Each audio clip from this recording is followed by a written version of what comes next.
बिस्मिल्लाहिर्रहमानिर्रहीम। अस्सलाम वालेकुम नाजरीन, आपका मेज़बान गुलाम हैदर खोखर। उम्मीद करता हूँ खैरियत से होंगे। नाजरीन, इक़्तिदार की कशमकशी, सियासतदानों के इस्तीफ़ाएँ और PTI की जानिब से एक मरतबा फिर इस्लामाबाद की तरफ लॉन्ग मार्च की धमकी, इन तमाम चीज़ों पर आप लोगों के साथ अपना तजिया और बातचीत शेयर करने से पहले तमाम नाजरीन से मेरी रिक्वेस्ट है कि आप मेरी इस वीडियो को लाइक भी कीजिएगा, शेयर भी कीजिएगा, सब्सक्राइब के साथ कमेंट्स ज़रूर जो है भेजा करें, और इस वीडियो को आप फेसबुक पर भी फॉलो कर सकते हैं।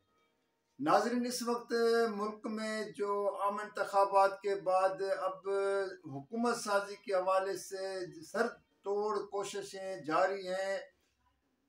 पीपल्स पार्टी और मुस्लिम लीग नून ने इक़्तिदार के किस फार्मूले पे जो है वहाँ अब एक बैठक करने लगे हैं। इस हवाले से पीपल्स पार्टी की CEC की मीटिंग भी रात को हो रही है, जो अब मैं वीडियो आप लोगों से बात शेयर कर रहा हूँ। इस तरह मुस्लिम लीग नून के सरबराह मियां नवाज शरीफ चौथी मरतबा वज़ीर आज़म बनने के लिए मौलाना फजल रहमान, चौधरी शुजात हुसैन के साथ राब्ते कर रहे हैं।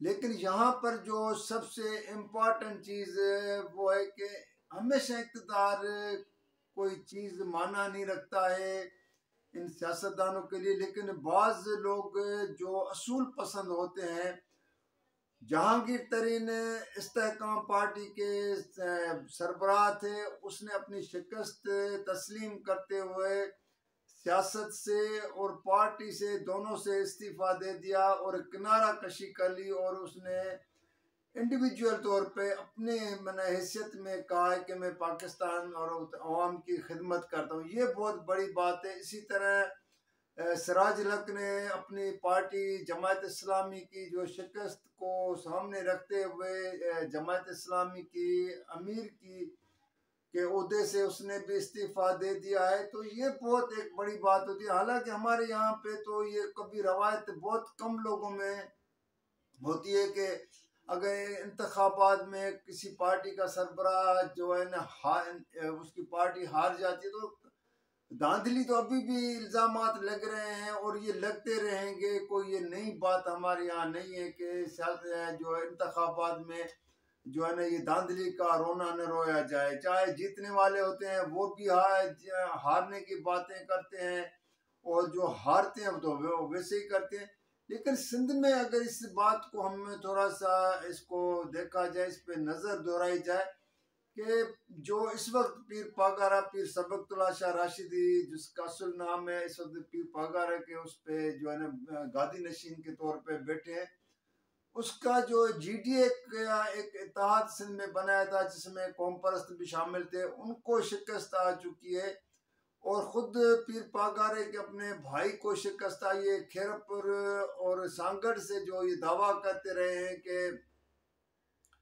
वहाँ पे इनका वोट बैंक भी है, लेकिन वहाँ से भी वो उनको शिकस्त आई है। तो अब उनको भी सोचना चाहिए कि अगर एक धांधली की जगह अपनी जगह बात है पीपल्स पार्टी, लेकिन पीपल्स पार्टी ने तो सिंध में सीटें जीती हैं, तो उस हवाले से अब इनको किसी अपनी क़यादत किसी ऐसे बंदे के हवाले करनी चाहिए कि कम से कम जो वो अगली इलेक्शन के लिए 5 साल के लिए कम से कम वोटर से, अवाम से वो राब्ते में रहे। ये ना हो कि सिर्फ इंतखाबात के दिनों में जब आप अवाम के पास जाए वोट ले लें और वोट के लिए जाए, तो फिर तो ज़ाहिर है अवाम तो आपको वोट नहीं करता है, और आपने अपनी शिकस्तें देख ली है। फिर बाकी जो है वो इन धांधलियों के हवाले से आप जो भी बातें करें, किसी हद तक ये बातें सही भी हैं कि धांधलियाँ पंजाब में जैसे जिस तरह PTI वाले अभी भी जो है ना PTI की क़यादत इस बात का जो है रोना रो रहे हैं।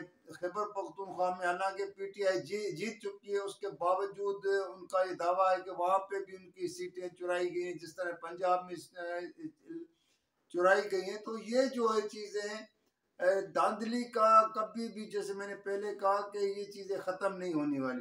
दूसरा नाजरीन, PTI के शेर अफजल जो एक उसका अल्फाज बहुत बड़े मशहूर हैं कि बढ़ गया, किसी भी हवाले से उसका एक अल्फाज इतना मशहूर हो गया है कि बातों बातों में, तो उसने एक कहा है कि हमें अब फैसला करना चाहिए कि जो हमारे पीटीआई की क़यादत इमरान खान के साथ जो कुछ हुआ है, उसके बाद इंतखाबात में उनके का भले का निशान छीना गया, लेकिन उसके बावजूद पीटीआई का इंडिपेंडेंट जो उनके कैंडिडेट्स इतने भारी तादाद में कामयाब हुए, लेकिन वो इस्लामाबाद की तरफ धरने के हवाले से क्या बात करता है, ये सुने पहले।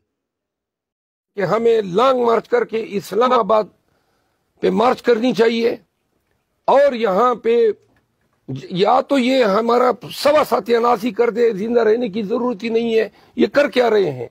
हमें यहाँ पे धरना देना चाहिए, सिट इन, और सिट इन तब तक हम उठें जब तक ये या हमें सरनगू न कर दें कि हम कहें बस जी हम फिर जो आप कह रहे हैं हम मान लें कि ठीक है, या फिर ये जो है कानून के तहत अपने आप को लॉ को सरेंडर कर दें। सब कुछ हमारे साथ जुल्म, बर्बरियत और जबर की इंतहा है।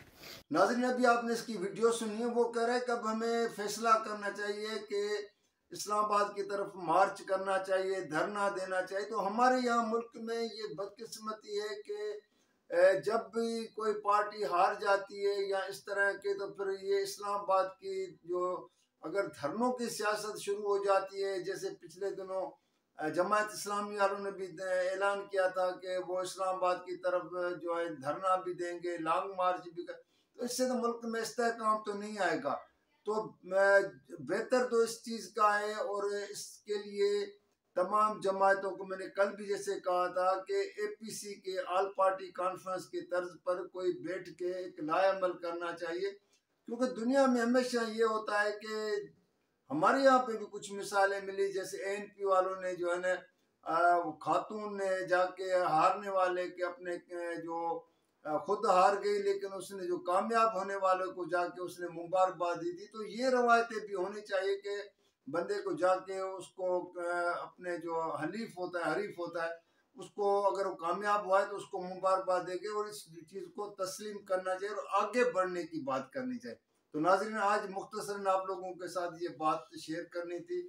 कल किसी और मौजू के साथ आप लोगों के साथ बातचीत शेयर करूंगा। जब तक के लिए इजाज़त दीजिएगा। अल्लाह हाफ़िज़।